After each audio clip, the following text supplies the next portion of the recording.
Batteries are a commodity item, but are getting more expensive, which is why today I'm going to demonstrate how to make a penny battery, which is going to use copper pennies,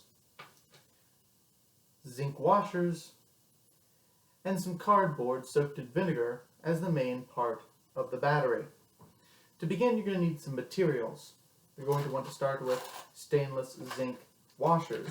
These can be received from any nearby hardware store. You're also going to want some cardboard. Now, you're going to want to cut this up. I would suggest drawing circles using the outlines of the washer or penny to fit the battery, but exploratorium.edu has also suggested using half-inch squares, whichever works for you. You're also going to want to get your hands on some flashlights, LED flashlights at that, so you can extract LEDs, which look something like this.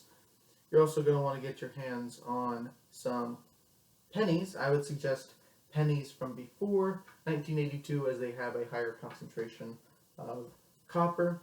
And of course, you're also going to want to get some vinegar. This is white vinegar and a glass to hold it in.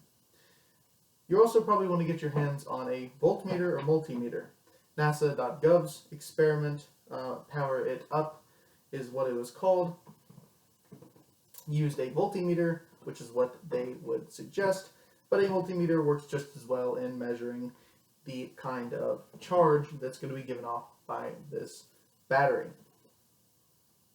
Now to begin, you're going to want to take any of those cut out pieces of cardboard and soak them in the vinegar. Now you're going to want to do this over the course of 2 to 4 minutes. Since we don't really have that kind of time, we've already pre-prepared several samples, 3 to be exact. 3 pieces of soaked cardboard. Now these are going to form the layers of the battery. Now how the battery works is essentially you have cells. So you have a zinc cell, which is negative charge, copper cell, which is positive charge, and then this, the cardboard vinegar soaked piece, which is an electrolyte, which is going to provide the electrical charge between them. So to begin, you're going to take that piece of zinc. You're going to want to take the electrolyte, placed on top, piece of copper placed on top of that, and there you have your first complete cell. Now this doesn't weigh in at much.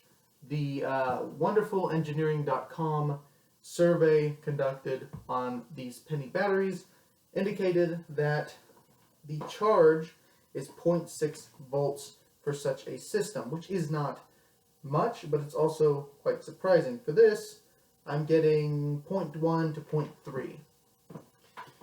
However, you can make a more complete battery. Add another piece of zinc, another electrolyte, another penny, zinc, electrolyte, copper penny. And this stack of 3 individual cells forms a more complete cell, and this is a better battery. So if we take that LED from before and add it on, as you can see, it lights up. Take it off, add it back on. This is a battery, and it could power remotes, it could power flashlights, and it could work for upwards to a couple days to a week. I have actually tried that. It's very fascinating. So in summary, you're going to need some copper, you're going to need some zinc, and you're going to need something of an electrolyte. Generally, you're going to want that cardboard soaked in vinegar or in simply salty water. Either way, you can simply stack them as we demonstrated, with zinc on the bottom, electrolyte above it, then the copper, and there you have a battery. A fully functioning battery. Simple as that. Hope it helps.